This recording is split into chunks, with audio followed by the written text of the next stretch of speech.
Mga kapuso, pati ang babayarang kontribusyon sa SSS o Social Security System ng mga empleyado magtataas na rin dahil sa bagong batas. Yan ay para raw mapahaba ang buhay ng pondo ng SSS. Nakatutok si Jamsi Sante Cayco. Tataas na ang babayarang kontribusyon sa Social Security System. Ngayon permado na ni Pangulong Rodrigo Duterte ang Social Security Act of 2019. Mula sa kasulukuyang 11% na contribution rate, magiging 12% na ito at hanggang 20,000 pesos na ang monthly salary credit o halaga ng sweldo na kakaltasan ng porsyento para sa SSS contribution. Paghahatian yan ng empleyado at employer. Ibig sabihin, kung sumisweldo ka ng 25,000 pesos kada buwan, 800 pesos ang makakaltas sa iyong sweldo para sa SSS contribution, habang 1,600 pesos naman ang sagot ng iyong employer. Kung minimum wage earner naman o nasa 10,000 pesos kada buwan ng sweldo, 400 pesos na iyong sweldo ang pupunta sa SSS, habang 800 pesos ang sagot ng employer.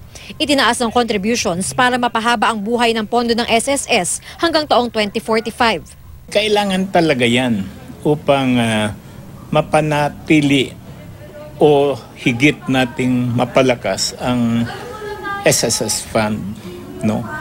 Alam mo naman na ang buhay ng at kakayahan ng alinmang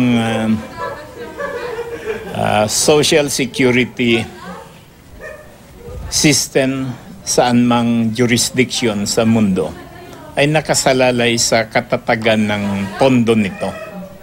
Unti-unting lalaki ang contribution rate at maximum monthly salary credit hanggang sa pagsapit ng taong 2025, kung kailan magiging 15% na ang contribution rate at maximum monthly salary credit ay nasa 35,000 pesos na. Ang sumisweldo ng 25,000 pesos sa panahong ito, magiging 1,250 pesos na ang kontribusyon, habang 2,500 pesos ang share ng employer. Sa halagang yan, maglalagak ang SSS sa bubuuin nilang Provident Fund account para sa iyo at ibibigay pagkaretiro mo. Sabi ng SSS, bukod sa dating mga benepisyo, may madadagdag ding benepisyo para sa mga mawawalan ng trabaho. Ito ay ang tinatawag nating unemployment benefit na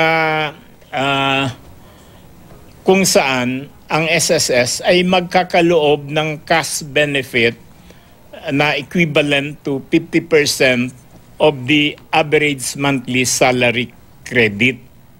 Ang ipagkakaloob na halaga ay benefit, hindi ito pa utang, ay pagkakaloob sa loob ng 2 buwan. Sa ilalim ng batas, sakop na rin ang compulsory SSS coverage ang sea-based at land-based OFWs. Tatapusin muna ng SSS ang implementing rules and regulations bago maipatupad ang bagong batas. Jamsi Sante Cayco, nakatutok, 24 oras.